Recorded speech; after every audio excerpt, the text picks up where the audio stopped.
I recently replaced the exhaust manifold on my 2010 Toyota Corolla, and I was surprised as I began the job to find that there were no videos on YouTube to give me any insight on how to do it.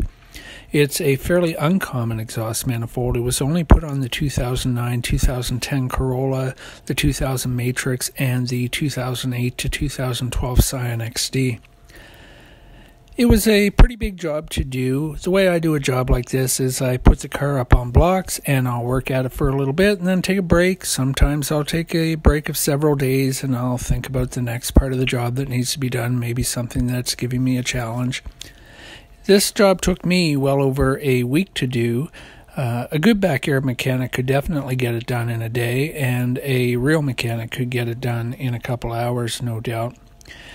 As you can see by my photos, the original exhaust manifold had pretty much rusted completely through. There were holes in the pipes, and the fascia that fits on the engine had really rusted away. The first thing I want to tell you about this job is that you cannot fit the exhaust manifold out or back in from above the engine. It can only come out the bottom. And that means that you have to remove the long exhaust pipe that is on the bottom of the car. And you don't just have to remove it at the exhaust manifold end, you have to remove it at the muffler end too.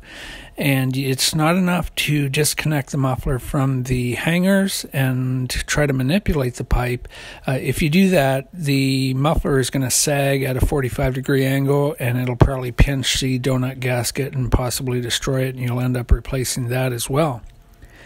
The first thing that I did when I replaced my exhaust manifold is I went at the 5 nuts that are attaching the exhaust manifold to the engine. Now, 2 of those 5 nuts rounded off because they had just become so rusted, and one of them came out with a nut extractor socket, and the other one wouldn't even come out with that. And I tried everything. I tried heat from a torch. I tried lots of PB blaster. Nothing was getting that nut to release.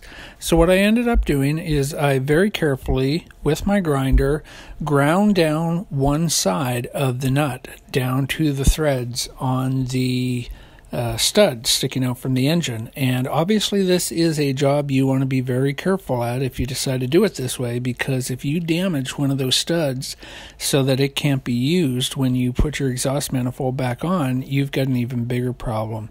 But it worked out for me. When I got one side of the nut ground off, it came off fairly easily with a set of vice grips.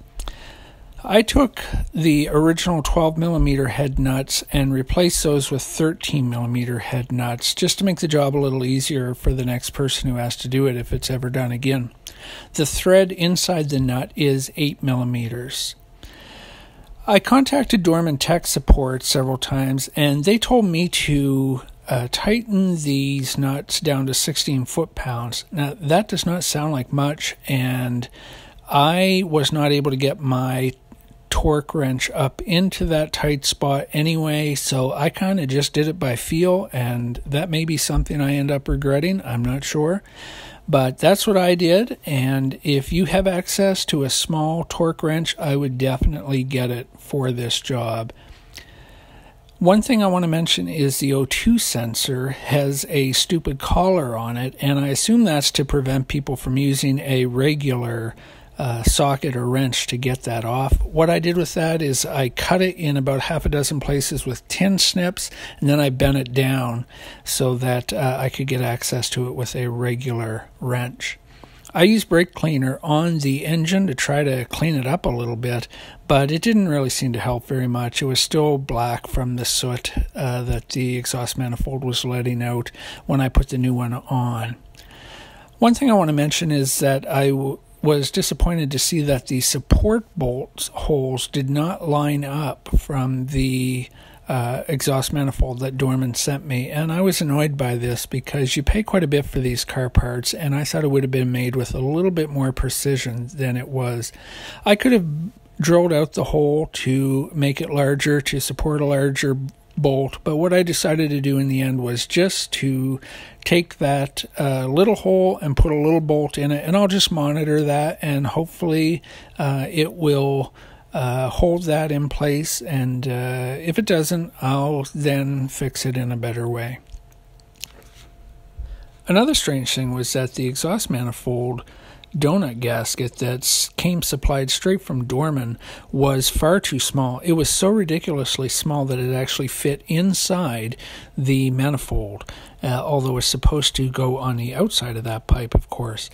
Now, I was further complicated by the fact that the pipe, although I think it's supposed to measure about 2¼ inches, was actually 2.4 inches, so a 2.5-inch donut gasket would have even been a little bit too large.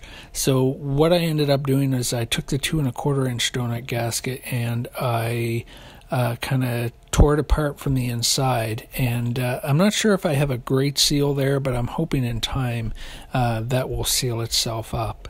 That may be something I have to go back at in the future. In the end, it was definitely worth doing this job myself.